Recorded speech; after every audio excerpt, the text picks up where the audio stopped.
apply to our department and our university. It is through the generosity of Professor Thompson that tonight's lecture and scholarship awards were made possible. Wayne N. Thompson was a noted professor and scholar in the discipline of speech communication. He conducted his scholarship at a time when the social science approach to studying communication was just beginning to take form. Among his contributions to the discipline was one of the first books on using quantitative data to study communication processes entitled Quantitative Research in Public Address and Communication. His special commitment to teaching was evident in many years he spent coaching debate, in his publication of several textbooks over the course of the years, and in the regard that his former students and colleagues have for him. Professor Thompson earned his undergraduate degree here from Western Illinois University and his master's degree and PhD from Northwestern. He taught in high schools in Illinois and Kentucky early in his life and later held faculty positions at a number of teaching and research universities. We are sincerely grateful that, of all the schools that Dr. Thompson has been associated with in his lifetime, that he saw fit to help Western Illinois University. Tonight's lecture and scholarship awards are only possible due to his generous bequest. Our task tonight, in addition to honoring Wayne Thompson's legacy, is to honor the contributions of the present and the potential of the future. It is my pleasure to introduce Dr. Chris Carpenter, who will publicly recognize the current beneficiaries of Dr. Thompson's generosity by presenting the Thompson Scholar Award.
During that period, he has researched many different areas. He's most well known for his work in small group dynamics, including decision-making and jury decision-making, for his work in compliance gaining message production, for his work in what kind of compliance techniques work well and why, for some of his more recent work on interpersonal diffusion.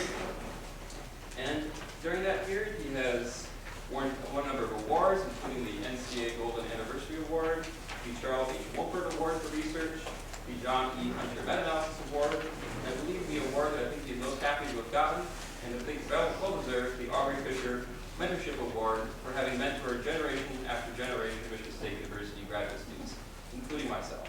So please join me in welcoming Frank Boster to his Thompson lecture, Are Some Persuasive Messages So Bad They Backfire? An Investigation of the Boomerang Effect.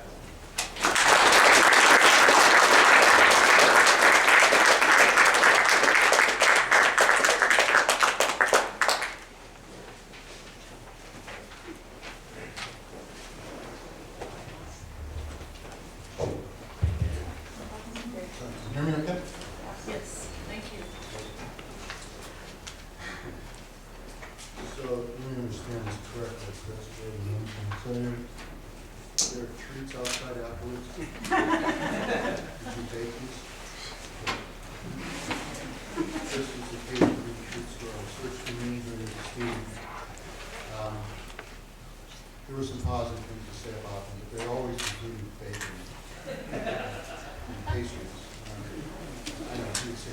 solve the biggest issue. So an honor to be here today, David Thompson lecture. I was scanning his resume and his distinguished history. I did realize we did have one thing in common.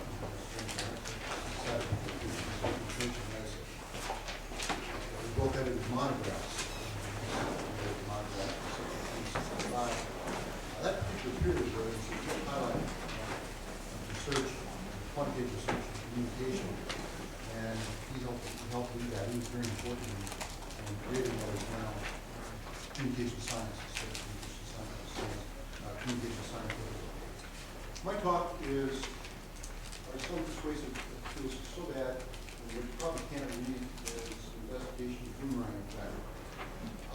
This was supposed to be careful, I tried.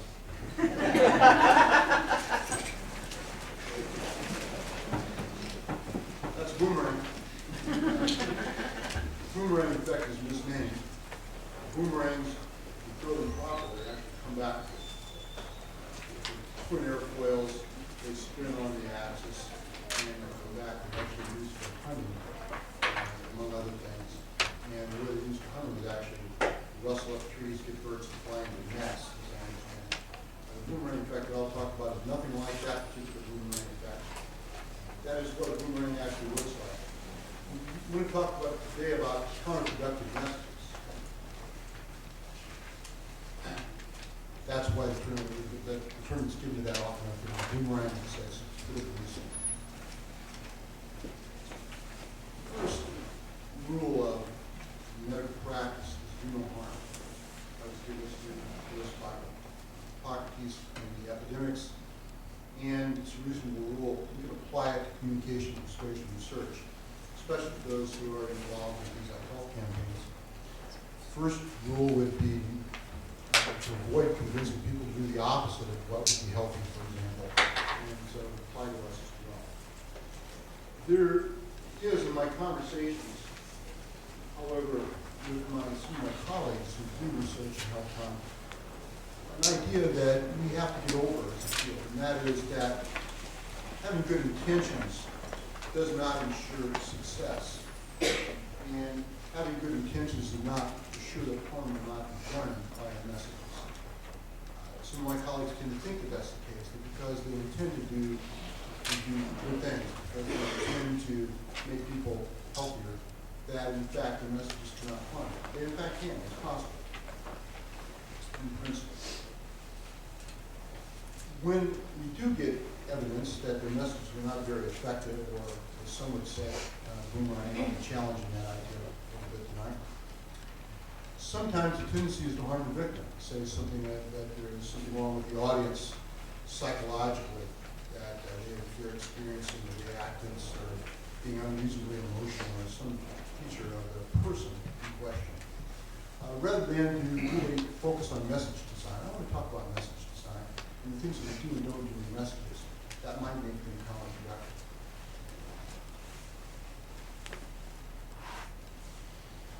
One of the tenets by which I live is that, with which I conduct my scholarship, is that there's nothing so practical as good theory. It's a quotation is often described as Kurt Levine. It came before him, I think Boltzmann, maybe a physicist, who said it first. If we can understand why messages are counterproductive, if they are counterproductive, then we can find out how to prevent that from happening. But until we understand it, we cannot prevent it, if in fact it happens. It remains an unknown threat, and the lack of knowledge makes it continue an unknown threat. This is one of the places where both theoretical and applied research in our field can meet. Theoreticians who pay attention to properties of counterproductive messages can in fact inform us of these campaigns and help them avoid certain problems and maybe construct better campaigns. Finally, the last opening remark that I would make is we certainly believe this. People aren't certainly believe, those who study social influence, that there are such things as boomerang effects. In 2009, I believe it was, there was a large article, a large number of pages in the article in the Communication Yearbook, by Bruner and Hart, in which they claim to document a considerable amount of evidence of the Boomerang effect. And that particular article has decided quite a bit. It tends to be believed a lot. I'm skeptical of it, and I'll tell you why today. The issue of Boomerang has everything to do with message discrepancy. And let me tell you what I mean by message discrepancy. Attitudes can be arrayed on a continuum. Attitudes are basic evaluative orientation that we have toward objects. Can be measured on a continuum from very positive to very negative. So can messages, because messages advocate some position in that attitudinal continuum. And because you can scale, if you will, you don't need to use that term, both attitudes and messages on the same continuum, it makes sense to talk about people being able to compare them. So, what could happen? What are the possibilities with respect to discrepancy and attitude change in counterproductive messages? There are four. Let me give you four. Now, in this case, what we have is an attitude continuum ranging from very negative to very positive, 0 for the neutral point. The message is advocating a position that's slightly negative against the proposal. People's initial attitude, A sub 0, this person's attitude, is in favor of the proposal, moderately to strongly positive. Their subsequent attitude after being exposed to the message, that's what I mean by A1, is the exact same as their initial message. That is, they did not change at all. They were completely unaffected. This message wasn't counterproductive, it just was not productive. It had no effect whatsoever. There's evidence, plenty of evidence in various studies that this sort of thing does happen occasionally. There's no change. That's one possibility. Notice the discrepancy part. The discrepancy is the difference between what the message advocates and what the person's initial attitude is. Second possibility, which we find a lot of in communication as well, is change toward the message. The message is here, the person's initial attitude is here, big discrepancy between the two, but the person who's affected by the message adopts an attitude that's closer to the position advocated by the message than they did prior to receiving it. They've been changed, they've been persuaded to some extent. That's a second. Third possibility, I put this in only for the sake of logical completeness, because I know, I'll give you one example, but I know empirical cases in which you could ever document such an effect. Again, the message is advocating this negative position, the attitude of the person is mildly positive, big discrepancy, but they change and overshoot the message. They become more negative than even the message advocate as a result. As I say, I know of nothing like that. The one example I give that could possibly be that way is, let's suppose that you are Catholic. And let's suppose that you're deeply in love with another person, and that other person is something other than Catholic. Let's just say they're Presbyterian. And you say to the other person, you know, I'd really like to get married, but I love you very much, but my faith is important to me too. I want you to convert. And this other person, the person says in this case, my wife might say, okay, I'll convert. And then she becomes a nun. That would be overshoot. I don't think that happens. So, well, you know, it would make a good plot for a movie, short sitcom episode. And then this is what Boomerang is. This is what Boomerang would look like. Again, initial attitude, mild positive, message advocating something negative. After being exposed to the message, you become even more positive. You move farther away from the position advocating the message than you did before you heard the message. That is being counterproductive.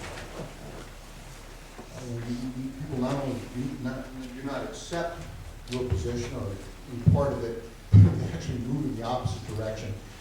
That would be what constitutes what's often called Boomerang. It's what I will call Boomerang, although I'll contrast this and often use it Boomerang. That was the original use of it, the first time the phrase was, the term was coined in 1957 by Carl Public. And that's the meaning that I still attribute to it. Now, there are alternative views of what constitutes boomerang, and people are willing to claim that what I just said happened, people are often willing to make the claim that happens on the basis of some rather shaky evidence. Let me tell you about some of the shaky evidence that they employ. Sometimes they do a study that doesn't involve attitude change, but just involves measuring the attitude after exposure to the message, post-test only design. And if they can show that there is less conformity to message recommendations when people get a message than when they did not get a message, corresponding control condition, they often want to say boomerang occurred. That inference is unwarranted. Even with random assignment to experimental control conditions, it does not equate individual differences. In fact, we'll not talk a great deal about the math of randomization, but randomization not only does not assure equivalence of conditions on pretest attitudes, it doesn't assure equivalence of conditions on persuasibility. Variables are more related to persuasibility. In fact, it doesn't even make it very likely in most cases. Not to say it's not the best technique we have for assigning people conditions, just don't overstate what it can do. We have to see change to see boomerang. So this design doesn't do it. So some people want to say that. Another thing they want to say is, okay, if I see in the experimental condition that people change in the negative direction away from the message, well then I can conclude it with boomerang. Not necessarily, once again. There are methodological and statistical problems with that argument. There can be, for example, history effects. So there are a lot of uncontrolled messages that people get outside the lab, and the lab or the field, no matter how you experiment, sometimes those uncontrolled messages or history effects can in fact affect their subsequent judgments. Furthermore, there's a phenomenon called regression in the mean. Often these are extreme attitudes that are being studied, and sometimes things regress and look to be boomerang when they in fact are not. You have to have a control group, not only showing that people who got the message changed negatively, but that people in the control group changed even more negatively, or excuse me, less negatively. If you're going to demonstrate that there's a boomerang effect or a counter-effective message effect. Third is we see some people talking about campaigns that are counterproductive, and in fact they are. But we don't know if that's because the experimental message is ineffective, because in any campaign, there's a lot of uncontrolled variables, with a lot of uncontrolled messages. The message environment around any campaign is very complex, hard to track all of it. And so it is possible, both theoretically and mathematically, and it does happen, that messages will be just fine, they'll be persuasive, but that over the course of the campaign, that other messages from other voices will chime in, will contribute, and have an effect in making the campaign ineffective through no fault of particular messages that were used in the campaign. We refer to that as a problem of buzz that's created in some campaigns. And then finally, another way in which boomerang has been inferred that I think is an unreasonable inference has to do with the subject just behaving in ways opposite that to which the message designer intended. I'm thinking in particular, there's a study recently by somebody named Schultz, who was a psychologist named Schultz, and he was interested in getting people to conserve energy, noble goal. Now, the way he did that is he would go into a very closed community, and he would, on everybody's door, he would put a little slip of paper, and he would tell them how much energy consumption was used on average in their community. His thinking was that if you used more energy than that, you saw what other people were doing, there would be some social pressure for you to consume less energy in the future. And there was. True enough. What he didn't think about was that people who used less than the norm started using more. He called that boomerang. What is boomerang? They're moving toward the message recommendation. It's just not what he wanted them to do. That's not something that requires us to come up with a theory of counterproductive messages. That's simply a mistake on Schultz's part to anticipate some things that he should probably have anticipated. So, I can turn this thing on. What evidence is required for Boomerang? First thing, there must be some attitude. Someone must have an attitude. To talk about attitude change, have to have an attitude in the first place. It has to be something about which somebody really cares.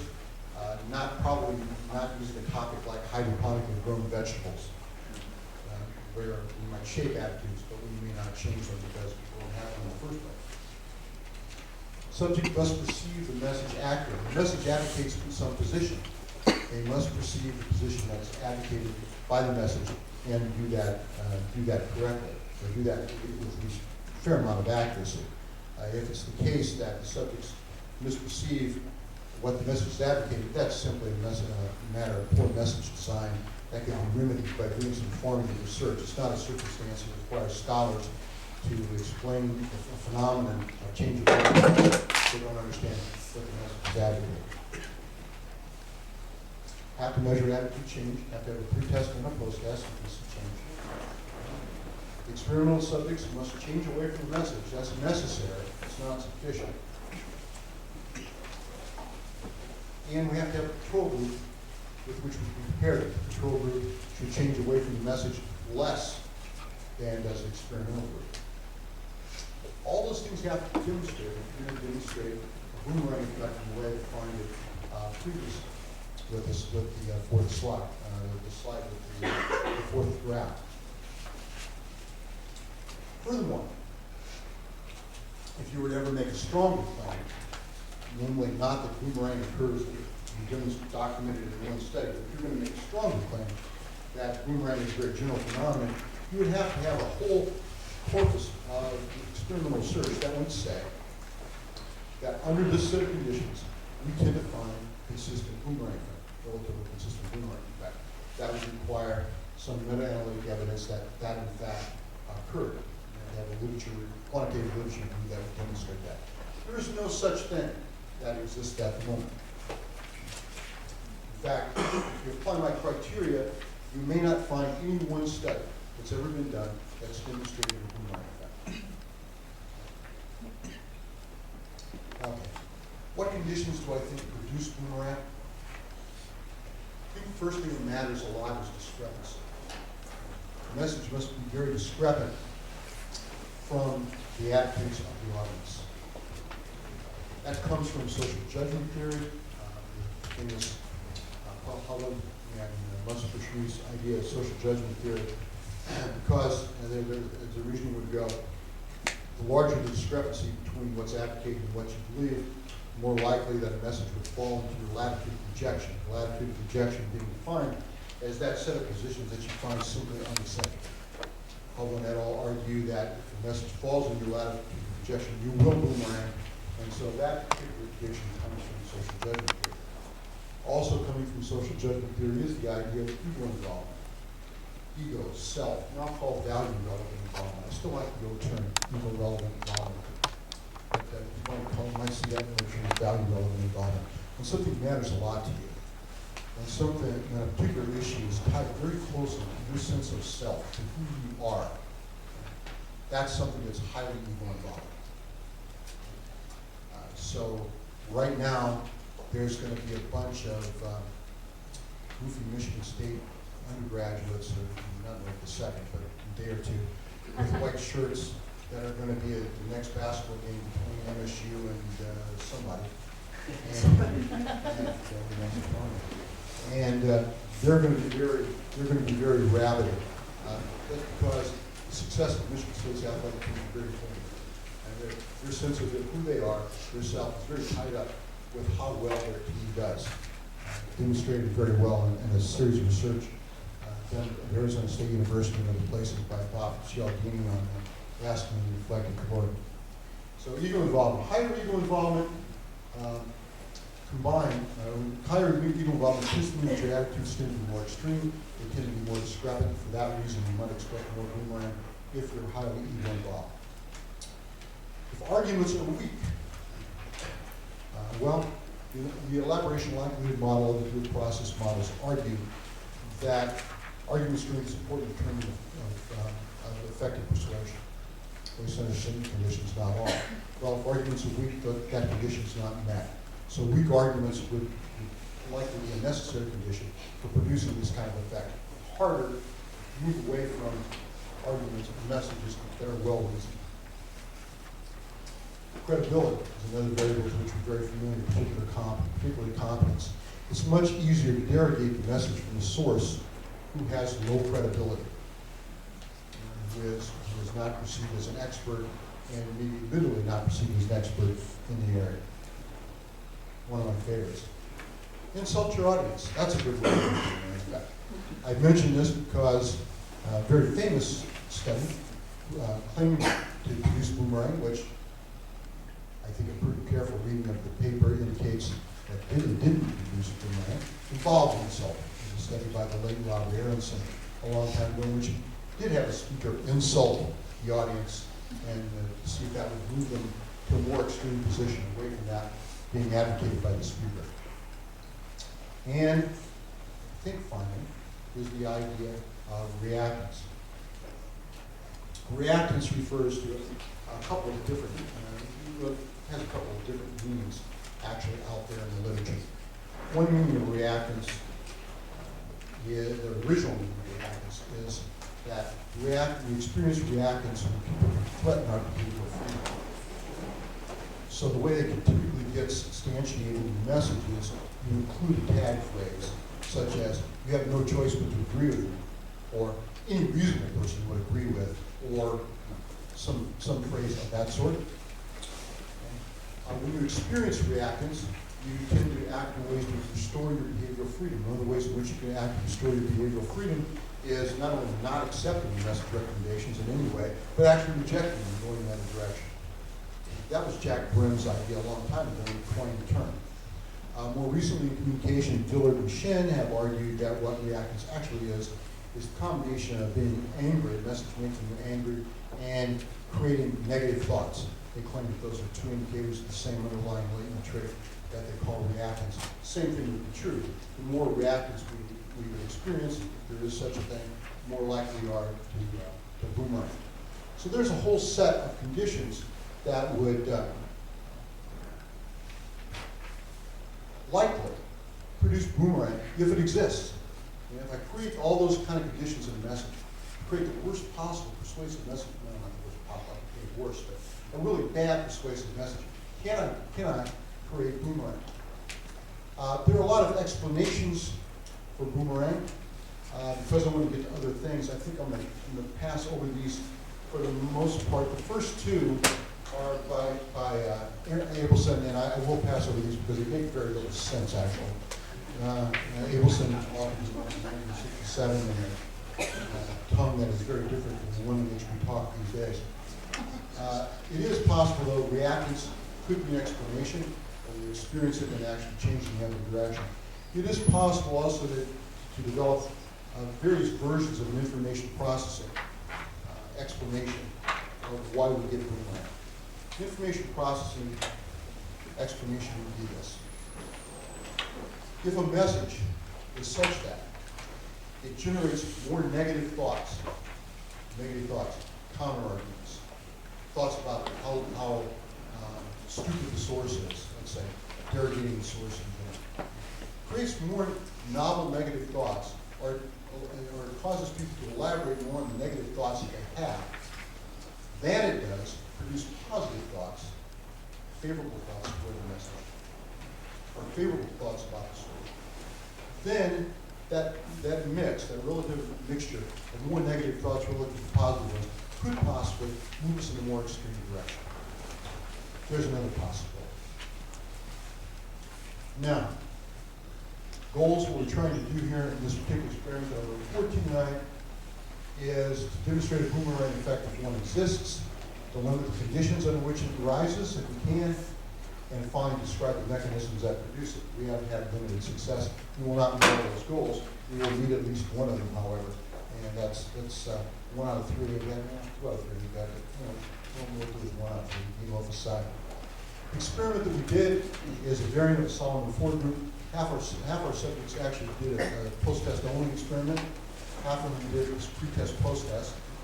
And we varied a number of different parameters that I'll discuss subsequently. Pretest attitude measure was taken. We had a number of filler items in the pretest. And then after a 7-day interval, we exposed them to a persuasive message. And for those in the message condition, we followed that by measures of some of the variables that we thought could explain the effect, what we call mediating variables, and then the post-test attitude measure last of all. Now, the message is the key in the whole talk, so let me tell you about the message.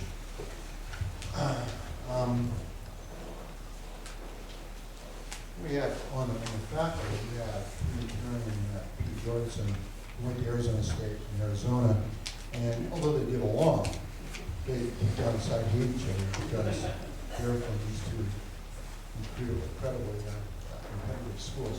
That rivalry, I was part of that when I was at Arizona State. It's nothing like Michigan State. This is the kind of rivalry that divides families. People want to go to family reunions because somebody went to the University of Michigan. Somebody at Michigan State who sends a kid to the University of Michigan can try for child abuse officially.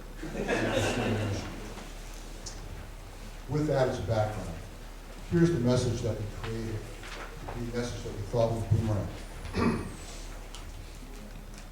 wish I could do oral material better. As all of us in the state of Michigan are well aware, the ramifications of a failing economy have led our state to being hit harder than most. This was a couple of years ago when we did the study. This was certainly true, especially a couple of years ago. Drastic times call for drastic measures, and while I'm no expert on economics, notice denying credibility, I propose a radical solution that might relieve some of the burden we all have been feeling for a long time. As a University of Michigan undergraduate and soon to be an alum majoring in religious studies, I can say that one of the best gifts this state has given me is the honor of being a Wolverine. Although other places in Michigan have been hit hard by this economy, Ann Arbor still shows signs of much needed life. I believe this is because of the fine education and national prestige uniquely provided by U of M. This got me to thinking. If Ann Arbor is doing well, and if the money continues to pour in from alumni, maybe U of M should share the wealth. After all, U of M's endowment fund is valued at a whopping $7.57 billion, which it is, but compared to Harvard, that's chump change. And I'm proposing that Michigan State University, an institution that in many ways can be seen as more of a drain on the economy than a source of hope for the future, should set aside its ego and join the ranks of the elite. I am proposing that MSU be made into a branch of the University of Michigan known as U of M East Lansing. There are 3 strong reasons for this change. You're about to get some bad arguments. 3 strong reasons. The first is that by adding the University of Michigan brand name to MSU, more students who could not get into the real U of M could enroll and be proud to see University of Michigan on their diploma. Second, U of M gets a ton of alumni donations. I mean, more money than we could really use. So if MSU was made into a satellite campus, they could use some of the cash to clean up some of the less appealing parts of campus. Finally, although it sounds harsh, it does not seem to make sense to drain money into another big state university that frankly has a reputation far beneath that of U of M. Therefore, I suggest that the great state of Michigan cut their losses, scale back on some of MSU's unused resources, and finally recognize it, reintroduce MSU as what it really is. A school destined to always be in the shadow of the University of Michigan. We have to face the facts. In this economy, a huge and unnecessary school like MSU in the state of Michigan is fiscally unwarranted. You have to agree with me, Dennis Reactants, that there is no choice but to merge MSU with U of M. What I'm saying is, in the end, the merger would make life slightly more convenient for many more students at MSU. MSU students don't take kindly to that message. That's only one version of 8 that we sent out. That was about as bad as we could construct and keep a straight face. We had 595 students, all from MSU, were hearing this, so we're not happy to hear it. We varied the credibility. Here, the best version I read to you is somebody with an undergraduate from religious studies in a high credibility condition. He was a head of the department of a prestigious university of economics with over 200 scholarly publications. That didn't matter as much as you might think. We also varied insult. We had the insults, you heard some of the insults in the message, we took them out in no insult condition. You heard the threats to reactance induction. We took that out in some other versions. So we varied those three parameters. What we did hold constant, however, is that the arguments stayed the same, that ego involvement, because the topic remains high, and discrepancy is large and approximately constant. Industry students were against this almost uniformly.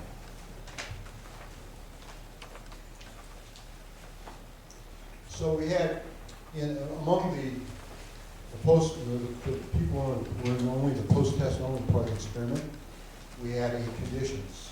We varied insult, 2 levels, credibility, 2 levels, threat, 2 levels, 2 by 2 to 2 are 8 conditions, plus we had a control. Pre-post, same story.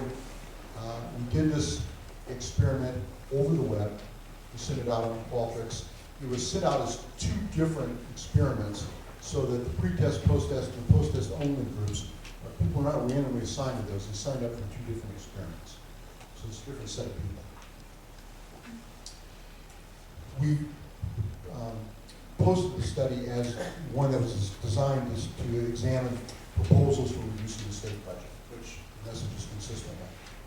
There was another message that we used as a control message, incidentally, another part of the study that also had to do with the same thing. So this is schematic of the design. There's a pretest or not. Credibility was either high or low. There was an insult or not. There was a threat or not. So 16 total conditions. We prefer to look at it as 2 by 2 designs and analyze the data. I talked about the credibility reduction, what we did. We talked about the insult reduction. We taught that in the message. Talked about the threat or reactance reduction. We did that in the message. We measured a lot of different stuff. The attitude measurement was the top part. We've actually done this study more than once. We had to mess with the measurement a lot. We used something that's called Gutman scaling. Gutman scaling has to do with creating statements that we asked people whether they agree with them or not. They're behavioral statements. They're asking what people would be willing to do to fight for such a proposal. And so the attitude items are items that range all the way from the small things, like I complain about the merger to my friends or organize a petition, to more difficult things like I would send an email message to an MSU legislator, or as a protest, write a column for the op-ed, or something of that nature. Okay. So we had, I believe, six Gutman items that we pre-tested long and hard to get them to work well for us. Traditional scaling, put too many people at the bottom. Got too many people at the bottom, completely closed, they can't change. Here we at least got some variance in the attitude measure. We asked them to list their thoughts afterwards, the positive and negative ones, as many as possible after exposure to the message. We asked them scales to measure anger, the reactive scale to measure threat to freedom. We measured insult, their perception of decision advocated, bias, their perception of bias in the message, the perception of the strength of the arguments, ego involvement, but also what's called outcome relevant involvement. How much would this proposal affect you in the last analysis?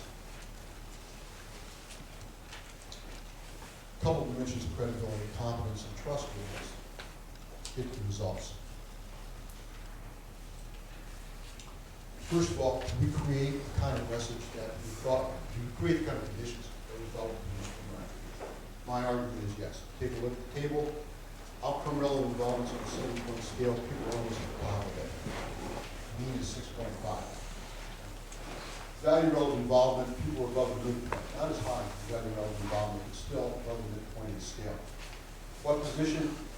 People saw it as advocating a 6 on a 7-point scale, 7 being in favor of the merger. Argument strength, 7-point scale, well below the midpoint of the scale. The midpoint of the scale would be 4, the mean is 2.55.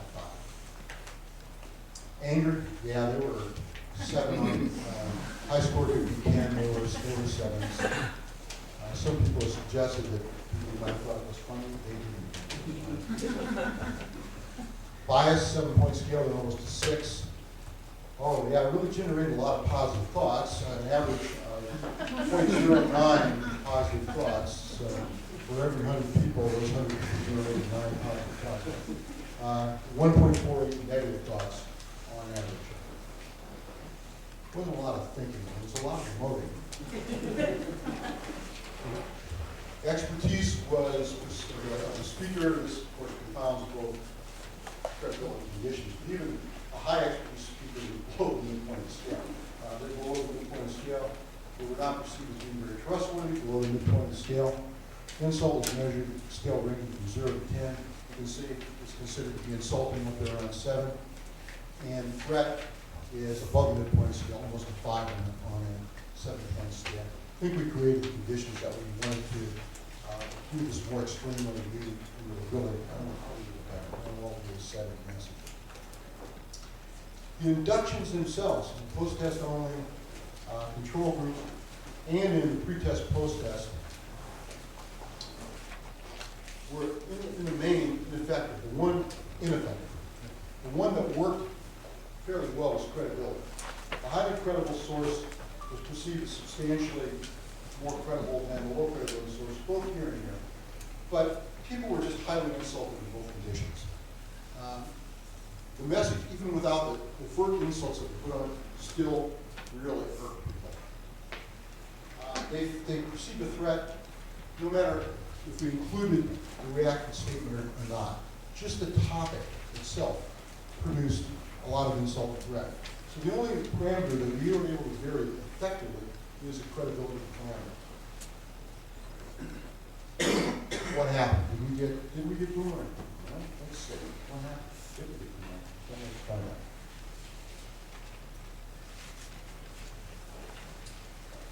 This is the post-test only part. Now, in the post-test only part, you can see that people conformed to message recommendations less when they got a message than when they did not. They were not persuaded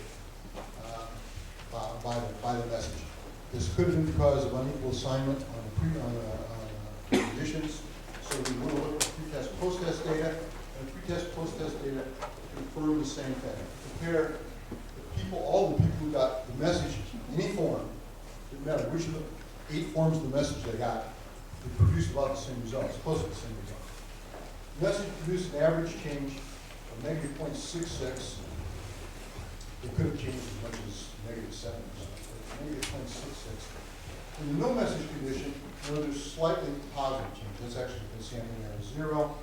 This difference is not a huge difference, but it's one that cannot be ignored. Certainly it's not within sampling error 0. It's an effect that's pretty typical of the size of effects that we get in communication research. It corresponds to about a half of the standard deviation difference, actually, when the standard deviations are pooled between the two conditions. Correlation is about 0.25 if we transform these into correlations. So we did get Boomerang. First goal accomplished.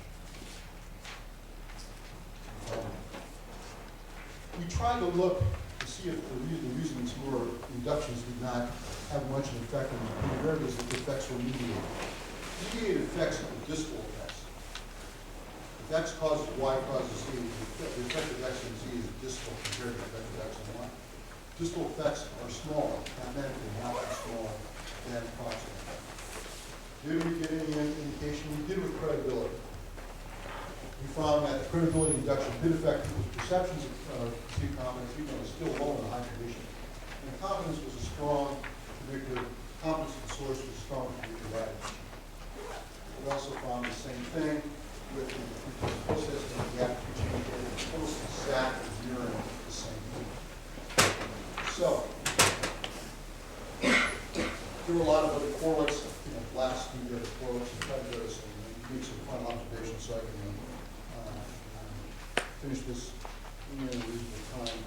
There were other correlates, certainly outcome relevant involvement, value relevant involvement, anger and confidence, with post-test attitudes. But if we look at the pre-test, post-test data, confidence was the only predictor that emerged. The stuff that really counts for Boomerang is the pre-test, post-test data. and only competence matters. As far as being able to take that one direction. The difference between those who got a message and didn't get a message.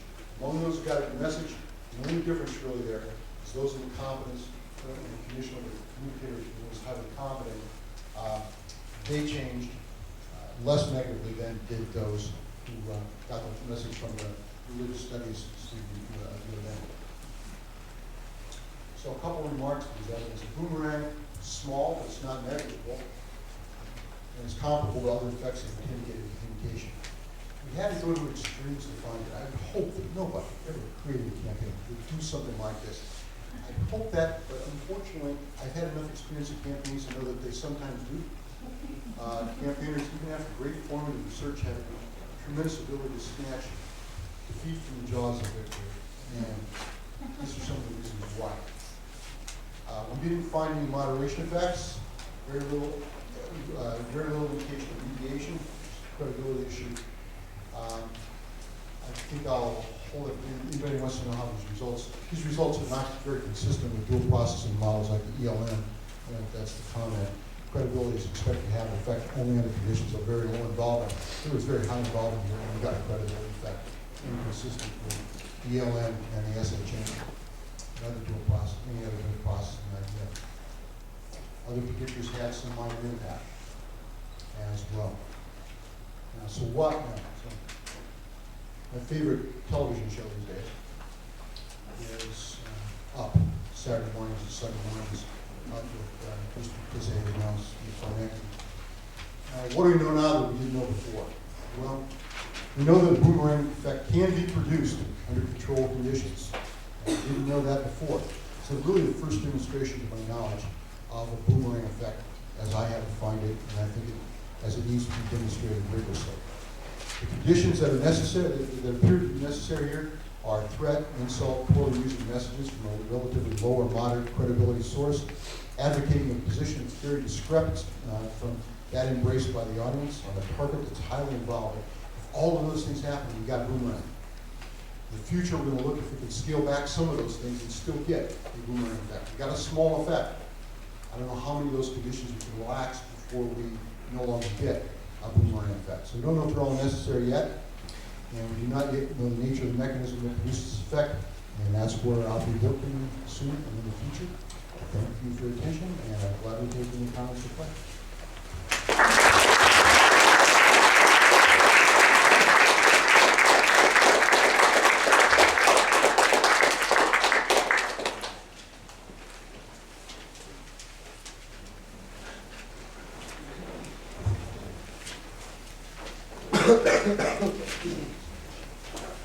Dr. Boster, thinking a little bit about the boomerang effect, is there perhaps a moderating role associated with the expectancy of the message? I'm thinking in terms of expectancy violation. I don't know whether if someone gets a message that's totally unexpected, is that more likely or more capable of producing a potential boomerang effect, or do you think that novelty would have a role in that? It's difficult to know that because that particular factor of expectancy is going to be perfectly confounded with large discrepancy.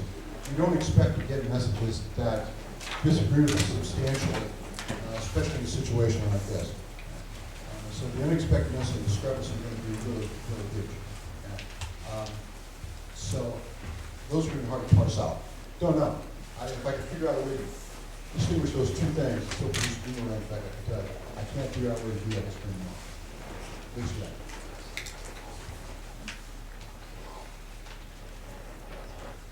Okay, you good, Chris? One more. That's still only bad. We're going to have to eat some of your pastries.